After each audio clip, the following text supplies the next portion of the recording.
이사야 44장 6절부터 8절까지입니다. 구약성경 1020페이지입니다.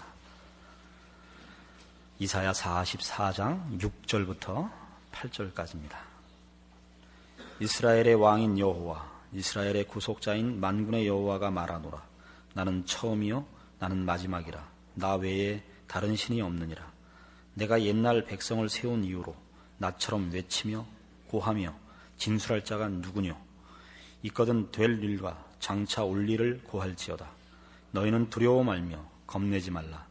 내가 예로부터 너희에게 들리지 아니하였느냐? 고하지 아니하였느냐? 너희는 나의 증인이라.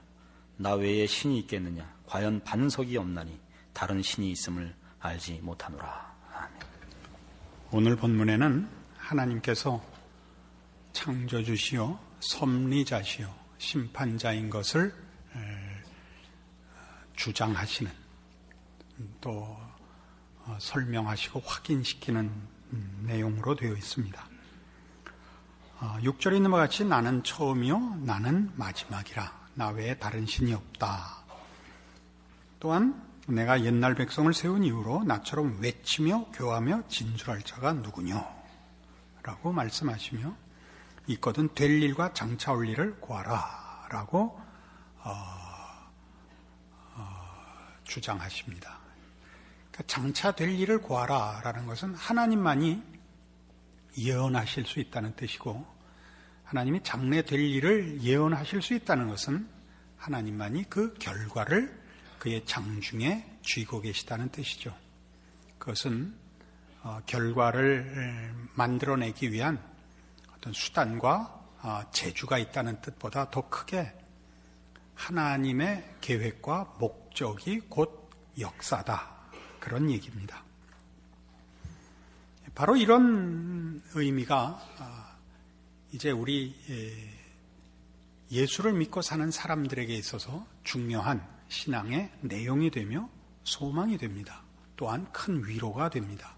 왜냐하면 하나님께서 우리를 부르실 때 우리 전에 살펴본 바와 같이 그 구원에 이미 목표를 두시고 그 하나님께서 목적한 내용으로 언제나 일을 시작하시기 때문에 그가 우리를 불러 하나님의 자녀 삼으심은 곧 그 앞에 찬송과 영광이 되게 하려 하심이라 한 에베소서 1장식의 설명을 보아도 우리가 하나님의 자녀로 부름받은 것이 은혜일 뿐만 아니라 그 운명과 복된 결과가 하나님의 인도하심과 간섭하심과 보호하심 속에 이루어질 수밖에 없다라고 믿을 수 있기 때문입니다.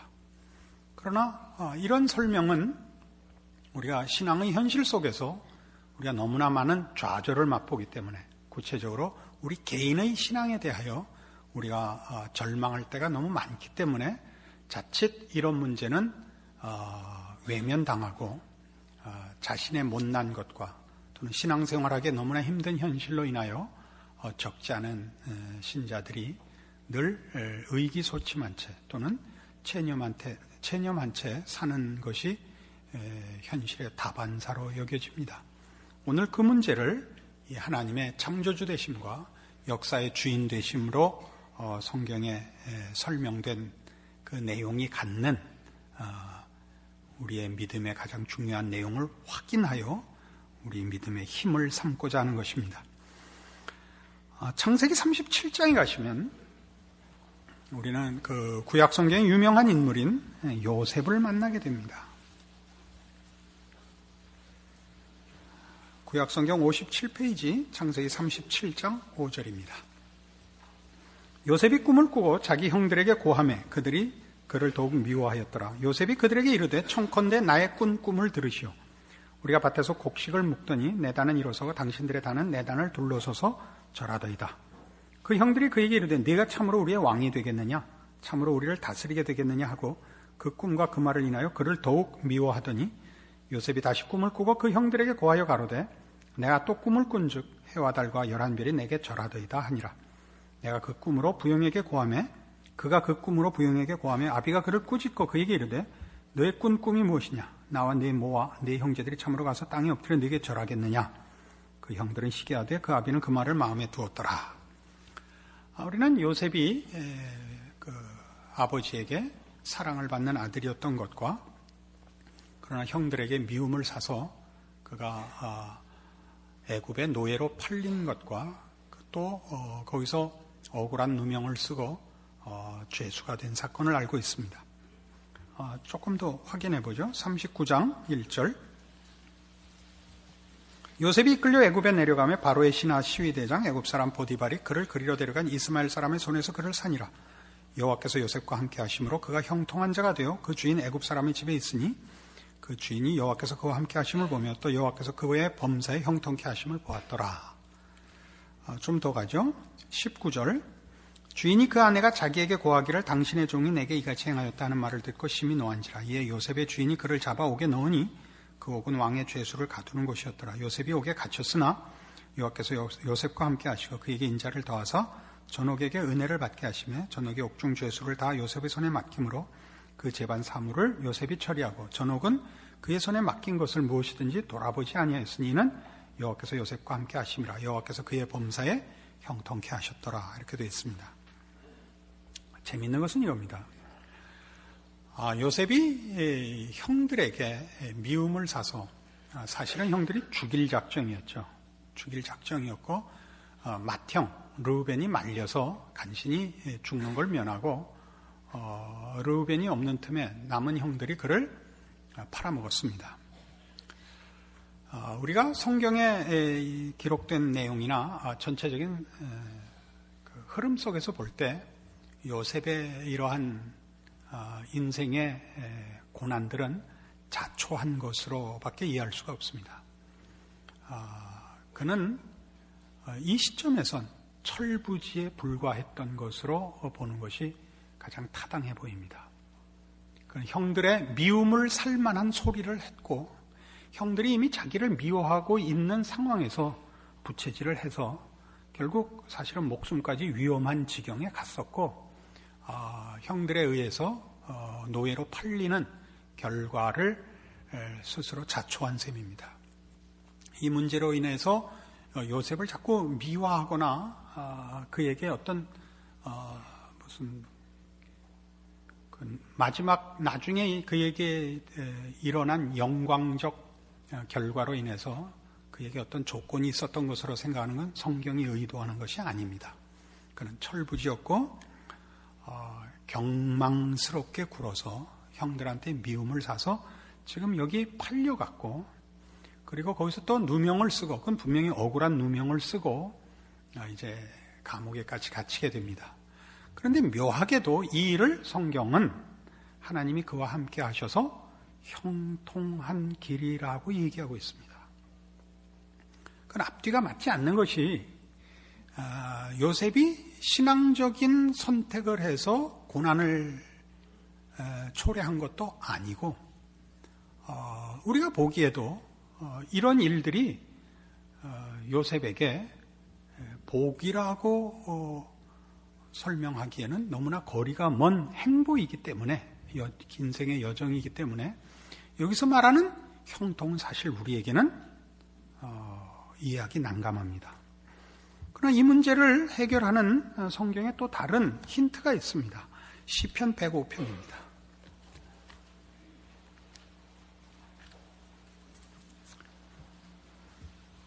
구약성경 878페이지 시편 105편 16절입니다.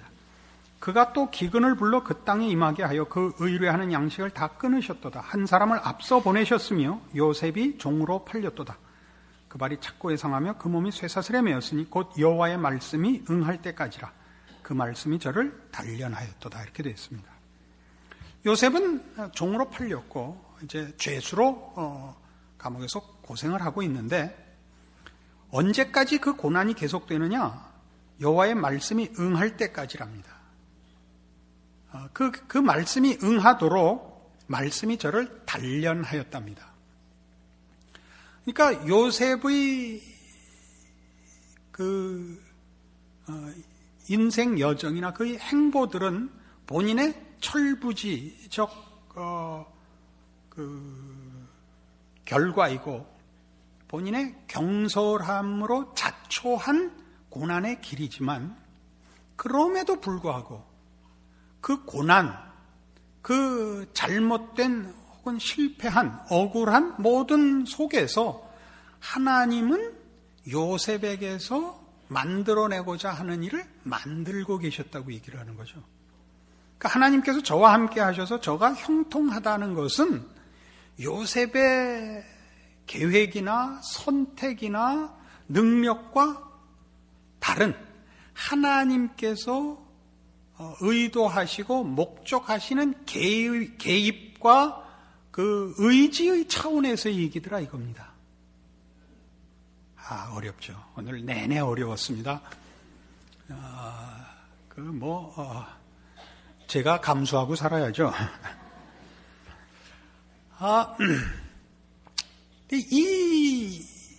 지금 이 요셉의 이 얘기가, 이 장면이 재미있는 것은 말하자면 요셉이 의도하지 않고 생각지 않는 일을 하나님은 요셉이 만들어내고 생각 없고 방황하고 고민하고 갈등하고 억울해하는 인생 속에서 본인이 의식하지 못하는 자기의 생애 속에서 혹은 자신의 못남으로 초래한 모든 고난 속에서 하나님은 하나님대로 하시는 일이 있다는 거거든요. 이게 이제 골자예요. 무슨 얘기를 합치려고 그러느냐 하면 우리는 지금 구약 성경에 나타난 아주 중요한 그 신앙적 선택이 떡이냐 말씀이냐 라는 그 대조와 선택을 요구받고 있다는 사실을 확인했습니다. 우리는 신명기 8장을 통해서 사람이 떡으로만 살지 않고 하나님의 입으로 나오는 모든 말씀으로 산다는 사실을 확인하고 있습니다.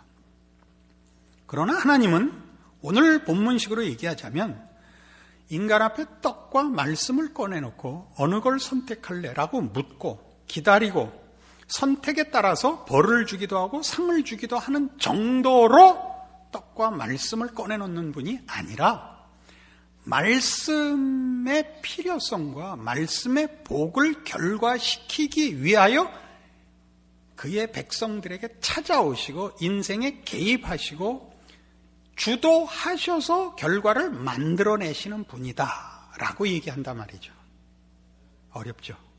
어려우면 안 되는데 굉장히 중요한 문제입니다. 이렇게 가보십시다. 로마서 8장. 여러분 모두 좋아하시는 성경 구절이 있습니다. 로마서 8장 28절.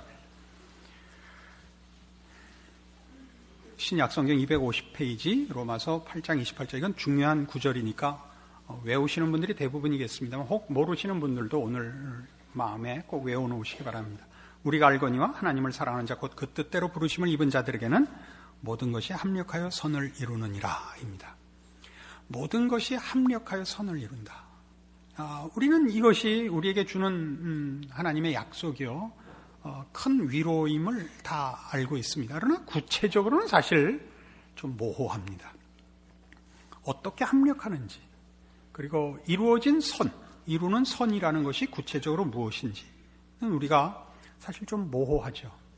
우리는 기껏 생각하면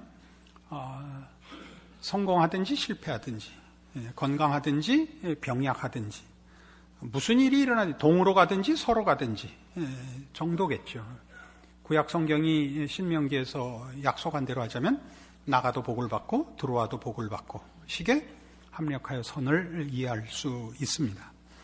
그러나 지금 성경이 얘기하고 싶어 하는 것은 앞에 우리가 이렇게 만들어 온 것 같이 이렇게 그 내용을 좁혀 온 것 같이 하나님이 우리에게 주시려는 복은 떡을 선택하는 것이 아니고 말씀을 선택하는 것이었습니다. 그때만 우리에게는 복이 있습니다. 왜요?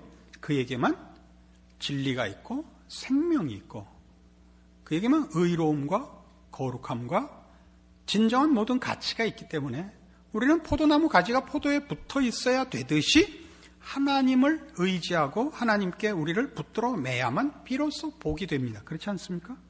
신명기 8장에 가면 그 사실을 이 떡과 말씀의 비교에서 성경이 밝히 명확하게 기록하고 있는 것을 봅니다. 구약성경 274페이지 신명기 8장 2절입니다. 네 하나님 여호와께서 이 40년 동안에 너로 광야의 길을 걷게 하신 것을 기억하라. 이는 너를 낮추시며 너를 시험하사 네 마음이 어떠한지 그 명령을 지키는지 아니 지키는지 알려 하심이라. 이 떡과 말씀의 싸움에서 1차적인 목표는 이겁니다. 인간이 그의 속에 선과 생명을 갖고 있느냐 그렇지 않느냐를 확인시키는 일이 떡과 말씀의 이 비교에서 의도한 목적한 첫 번째 결론입니다. 그렇죠? 그래서 사람이 사람 속에 의와 진리와 생명을 갖고 있지 않고 사람 속에는 죄밖에 없다는 것을 확인하는 것이 떡과 말씀의 이 싸움, 광야 40년간 이스라엘 백성들이 우리 모든 인류를 대표하여 증명한 결론입니다. 우리 속에는 선한 것이 없습니다. 그래서 너를 낮추시며 너를 줄이게 하시며 또 너도 알지 못하면 네 열조도 알지 못하던 만나를 내게 먹이신 것은 사람이 떡으로만 사는 것이 아니요 여호와 입에서 나오는 모든 말씀으로 사는 줄을 너로 알게 하려 하심이랍니다. 우리는 인간에게 필요한 생명과 진리와 의미와 가치와 복을 하나님께 의존해야 된다는 것을 확인합니다. 거기서 그치는 것이 아니라 16절 내 열조도 알지 못하던 만나를 광야에서 네게 먹이셨나니 이는 다 너를 낮추시며 너를 시험하사 마침내 네게 복을 주려 하심이었느니라.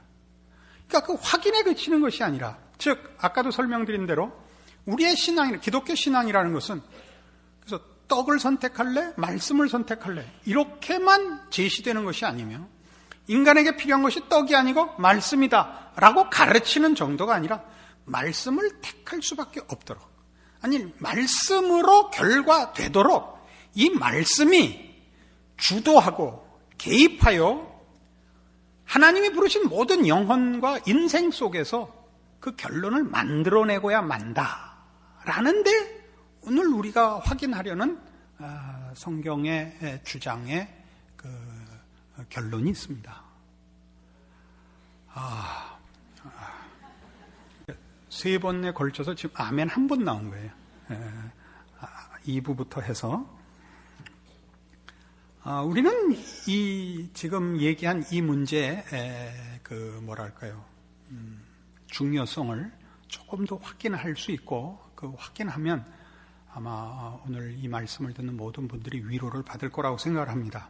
조금 더 설명이 필요해서 다른 데 찾아봅니다. 요한복음 6장 예수님께서 이 만나와 말씀의 문제를 가지고 요한복음 6장에서 이 문제를 다루시면서 내가 곧 생명의 떡이라 이렇게 말씀하셨습니다. 그런데 이 요한복음 6장은 무슨 얘기 끝에 무슨 사건 끝에 이 생명의 떡 얘기가 나오느냐 하면 오병이어의 기적 후입니다. 그렇죠? 오병이어로 5,000명이 넘고 12광줄이 넘게 남았습니다. 그리고 예수님이 그 자리를 떠나셔서 다음날 아침 일어난 이 무리가 예수님을 쫓아서 이제 바다를 건너 예수님 계신 곳으로 배 타고 쫓아옵니다. 예수님께서 뭐라고 그러셨죠? 너희가 나를 찾는 까닭은 표적을 본 까닭이 아니요 먹고 배부른 까닭이니라. 먹고 죽는 양식을 위하여 일하지 말고 영생할 양식을 위하여 일해라. 이렇게 이제 논쟁이 시작이 되는 겁니다. 그럼 그게 뭡니까? 나다. 내가 생명의 떡이다. 내가 하늘로서 내려온 떡이다. 그러니까 이스라엘 백성들이 우리 조상들은 광야에서 만나를 먹었습니다. 만나의 진정한 의미는 하늘로서만 양식이 내린다는 의미다. 그리고 떡으로서가 아니라 말씀이어야 된다. 그 이중적인 의미를 아시겠죠? 떡을 택하지 말고 말씀을 택해야 한다 할 땐 만나가 떡이 되지만 만나가 하늘로서 내려온 것을 상징화할 때는 필요한 것이 하늘로서 내려오지 내 사람 속에서 만들어지지 않는다라고는 이중적인 의미를 가진다고요. 내가 하늘로서 내려온 생명의 떡이다. 이렇게 됐다고요. 그러면서 이 생명의 떡 싸움은 어디로 가느냐 하면 66절, 요한복음 6장 66절. 그러니까 이 생명의 떡 얘기, 만나 사건을 배경으로 한 모든 설명 끝에 또 가라사대 때 이러함으로 전에 너희에게 말하기를 내 아버지께서 오게 하여 주지 아니하시면 누구든지 내게 올 수 없다 하였노라 하시니라. 끝에 느닷없이 이 얘기가 붙어요. 내 아버지께서 오게 하여 주지 아니하시면 누구든지 내게 올 수 없다. 생명의 떡을 찾아라. 그러니까 먹고 죽을 양식을 위해서 일하지 말고 생명의 떡을 찾고 생명의 떡을 먹고 생명의 떡을 위하여 일해라 하다가 아버지께서 오게 하여 주시지 않으면 아무도 못 온다요. 그래서 66절 어디 봤어요? 65절을 66이라고 그랬구만요. 예. 제 나이 돼 보세요. 그 정도는 안 보입니다. 66. 그래서 이러므로 제자 중에 많이 물러가고 다시 그와 함께 다니지 아니하더라가 나옵니다. 이 앞에 있었던 얘기 끝에 나온 걸로는 좀 느닷 없습니다. 예수께서 12제자에게 이르시되 너희도 가려느냐? 시몬 베드로가 대답하되 주여 영생의 말씀이 계시면 우리가 네게로 가오리까? 우리가 주는 하나님의 거룩하신 자신 줄 믿고 알았삼나이다. 생명의 떡을 얘기하시고 그리고 갑자기 아버지께서 나에게 이끌지 않으면 아무도 올 수 없다. 그래서 다들 떠나가고 이건 뭐 떠나간 사람들은 이해가 안 가는 건 아니에요. 육신의 떡을 찾으러 왔다가 그거 안 한다 그러니까 다 갔죠. 근데 12제자는 그래서 남았죠. 그러니까 이들은 말하자면 아버지께서 오게 한 자들이죠. 이 표현이 이 6장에 더 나옵니다. 37절 보세요. 6장 37절. 아버지께서 내게 주시는 자는 다 내게로 올 것이요 내게 오는 자는 내가 결코 내어쫓지 아니하리라. 그러니까 여기 등장하고 44절 나를 보내신 아버지께서 이끌지 아니하면 아무라도 내게 올 수 없으니 오는 그를 내가 마지막 날에 다시 살리리라. 그리고 조금 전에 본 65절에 있는 아버지께서 오게 해주시지 아니하면 이것이 자꾸 후렴처럼 이 생명의 떡 얘기 속에 후렴처럼 자리를 차지하고 있는 것입니다. 무슨 얘기죠? 우리가 생명의 떡을 선택해야 되고 즉 하나님의 말씀을 선택해야 되고 먹고 죽을 양식을 선택하면 안 된다는 그 사실 앞에 책임과 선택의 기로에 서 있는 것이 사실입니다. 그러나 성경이 얘기하는 것은 하나님께서 40년 광야 생활을 통해 이스라엘 백성에게 너희 어떡할래? 떡을 택할래? 말씀을 택할래? 이렇게 시험을 낸 정도가 아니라 저들의 인생 속에 떡 갖고는 해결이 되지 않는구나 해서 말씀으로 결과되어질 수밖에 없게 저들의 인생을 인도했다는 것입니다. 어떻게 해요? 시편 106편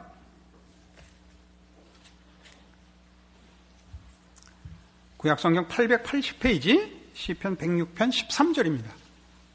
저희가 미구의 그 행사를 잊어버리며 그 가르침을 기다리지 아니하고 광야에서 욕심을 크게 바라며 사막에서 하나님을 시험하였도다. 여호와께서 저희의 요구한 것을 주셨을지라도 그 영혼을 파리하게 하셨도다.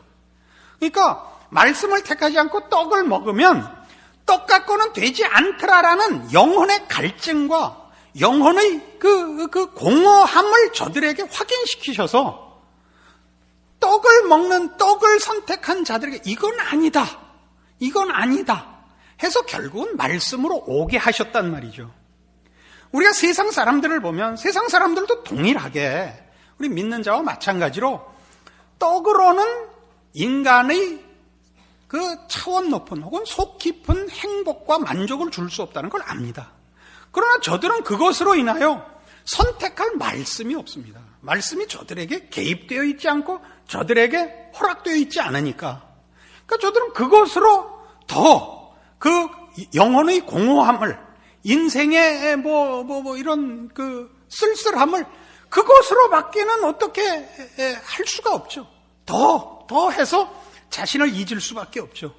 그러나 하나님께서 인도하는 백성들은 이제 그가 떡과 말씀 앞에 섰을 때 혹 떡을 택하는 한이 있어도 떡을 택하게 되면 그 영혼의 빈 것을 참을 수 없어서 결국 말씀 앞에 자신을 묶는 자리에 나오지 않고는 배길 수 없는 인도를 받고 있고 개입을 받고 있다라고 성경이 얘기한다 이거죠.